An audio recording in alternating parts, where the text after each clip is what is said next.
తెలంగాణలో స్థానిక సంస్థల ఎన్నికలు జూబ్లీహిల్స్ ఉప ఎన్నిక ముగిసిన తర్వాతే జరిగే అవకాశం కనిపిస్తుంది. బీసీలకు 42% రిజర్వేషన్ల అంశంలో డైలమా నెలకొనడమే ఇందుకు కారణమని తెలుస్తోంది.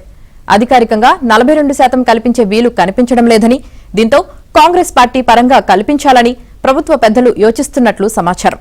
అయితే ఈ అంశంపై హైకోర్టు 4 వారాలు గడువు ఇచ్చినందున అప్పటి వరకు వేచి చూద్దామా అనే కోణంలోనూ ప్రభుత్వం ఆలోచిస్తున్నట్లు తెలుస్తోంది. ఇవాళ జరగనున్న రాష్ట్ర మంత్రివర్గ సమావేశంలో ఈ విషయంలో స్పష్టత రానుంది. సీఎం రేవంత్ రెడ్డి అధ్యక్షతన ఇవాళ మంత్రివర్గం సమావేశం కానుంది.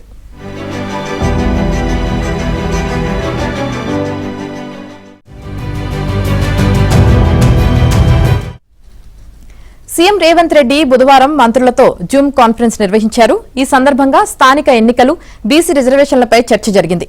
ఈ కాన్ఫరెన్స్ లో కూడా హైకోర్టు గడువు వరకు వేచి చూద్దామని, ఆలోపు జూబ్లీహిల్స్ ఉప ఎన్నిక కూడా ముగుస్తుందనే అభిప్రాయం వ్యక్తమైందని సమాచారం.